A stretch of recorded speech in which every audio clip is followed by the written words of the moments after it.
ये रिश्ता क्या कहलाता है मैं अब वाकई में पोदार और गोयनका फैमिली का ये रिश्ता क्या कहलाएगा। अच्छा, मजे की बात तो ये है कि दोनों जयपुर पहुंच गए हैं। एक तरफ अबीर का कॉन्सर्ट है तो इसलिए गोयनका परिवार पहुंचा है, तो दूसरी तरफ पोदार फैमिली सेम रिजॉर्ट पर हॉलीडे के लिए पहुंच गई है।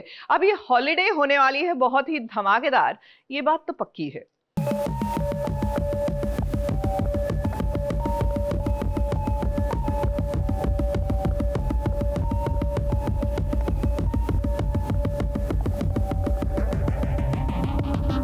ये बुकिंग हमने की है।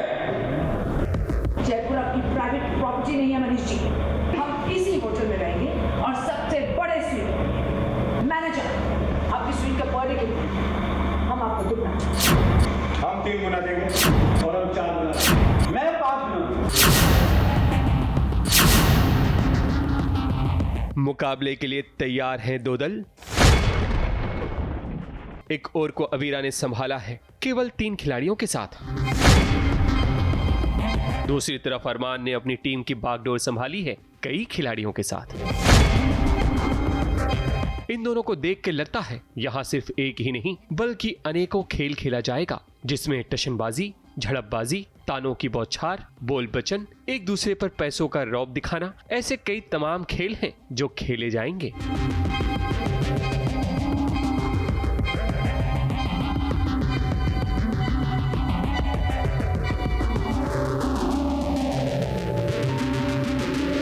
तो शुरुआत करते हैं जयपुर के एक रिसोर्ट में ये खेल पोदार वर्सेस गोयनका के बीच। तालियां। ये बुकिंग हमने की है। जयपुर आपकी प्राइवेट प्रॉपर्टी नहीं है मनीष जी। हम इसी होटल में रहेंगे और सबसे बड़े स्वीट मैनेजर आपकी स्वीट का बर्थडे गिफ्ट हम आपको दुगना। हम 3 गुना देंगे और हम 4 गुना देंगे, मैं 5 गुना। और साथ में सोशल मीडिया पे आपके होटल के बारे में पोस्ट भी करेंगे, वो भी फ्री।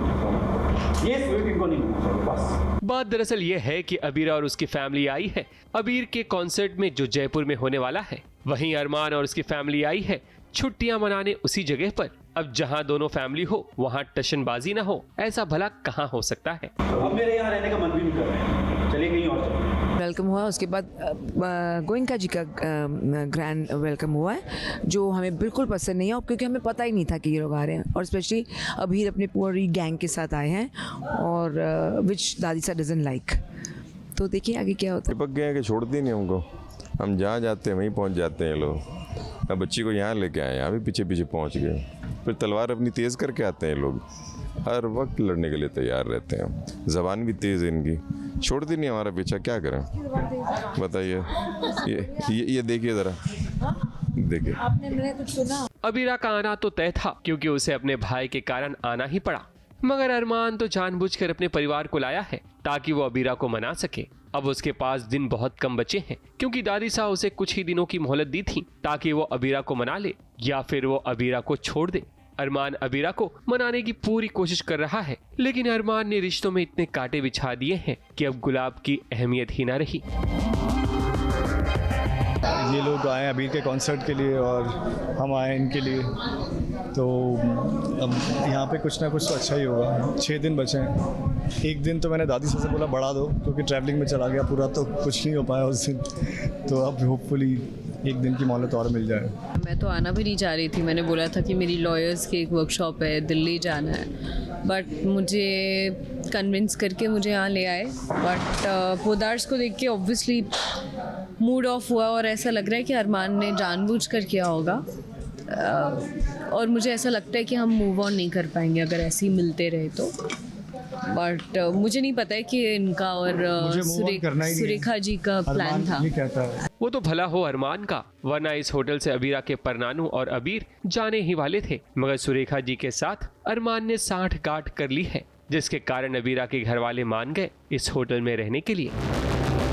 का मन टूट गया भाई देख के। भाई ये लोग यहाँ क्या कर रहे हैं, सारे के सारे कमरे ले लिए, तो अब हम कहाँ रहेंगे। तो मैं जाने लगता हूँ तो फिर अरमान अपनी गोटी फेंकता है और बोलता है कि नहीं यार तुम रहो, हम तो कहीं भी और भी रह लेंगे। तो फिर वो चीज़ होती है, इसलिए फिर रुक जाते हैं। और फिर जो मेरी पड़ चाची है वो जो कार्ड होता है, जो की होता है, वो लेके चली जाती है। फिर हमें भी जाना पड़ता है इनके पीछे। अरमान के लिए ये घड़ी मुश्किलों से भरी है, लेकिन अरमान बाबू इश्क का दरिया है तो डूब कर तो जाना ही पड़ेगा। अबीरा के दिल को दोबारा फतह करने के लिए एड़ी चोटी का जोर तो लगाना ही पड़ेगा, वरना कहीं ऐसा ना हो कि इश्क की नैया गुड़ गुड़ करते हुए डूब जाए। मुंबई से सोनू शुक्ला के साथ एबीपी न्यूज रिपोर्ट।